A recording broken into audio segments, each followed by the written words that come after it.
Serbia nuk ka dëshirë që të zgjidhë problemet me Kosovën.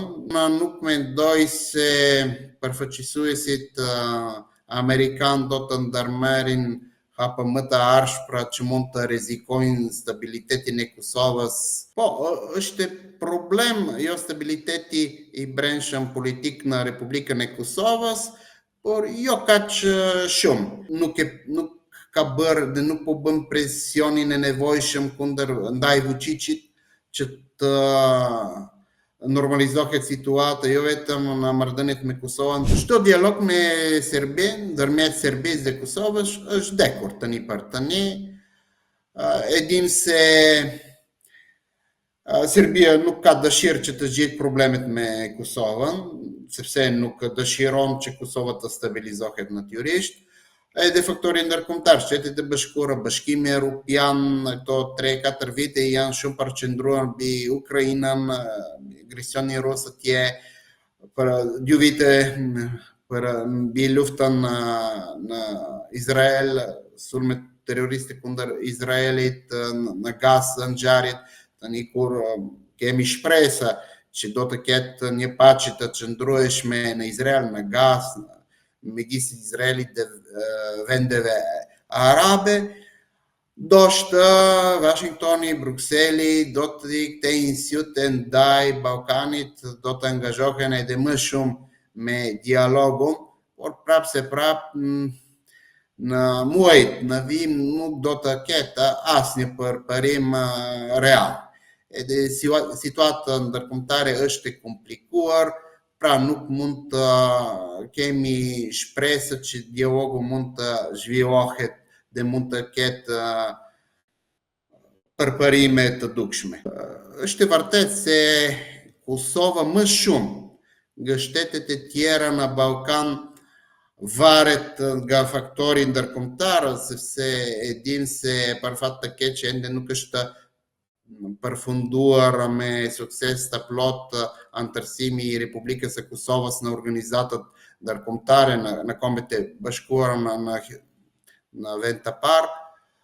Pra është problem, por unë nuk mendoj se përfaqësuesit amerikan do të ndërmerrin hapa më të ardhshme që mund të rrezikojnë stabilitetin e Kosovës, as të cenojnë suverenitetin e Kosovës.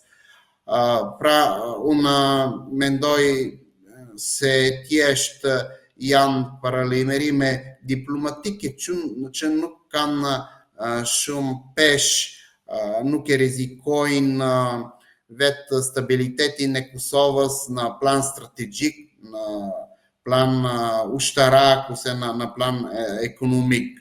Sepse dim se bashkëpunimi për shembull në fushën e mbrojtjes midis Kosovës dhe Shtetit e Bashkuara vazhdon.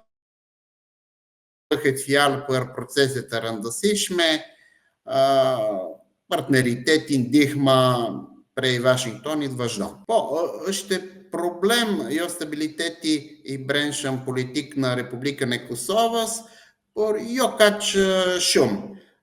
Kosova ka dëshmuar për gati 2 dekada që i ka institucione stabile që mund të veprojnë edhe në një situatë jo shumë të qartë politike.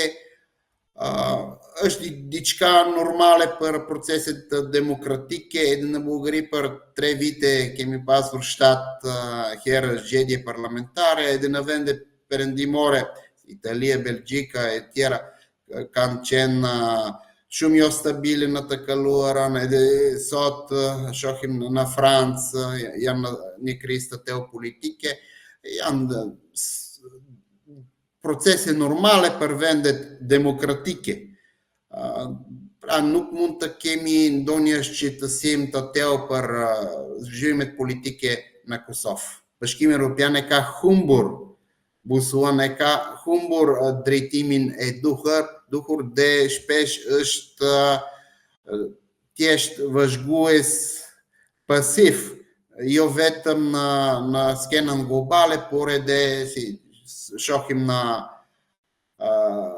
Ballkanin perëndimor, sepse nuk ka bërë dhe nuk po bën presionin e nevojshëm kundër ndaj Vučićit që të normalizohet situata jo vetëm në marrëdhëniet me Kosovën, por edhe në Bosnjën, me Malin e Zi, me vende të tjera, është shumë pasive dhe nuk ka një strategji të qartë Bashkimi Evropian që shkakton shumë për kënaqësi e ndër vendet anëtare.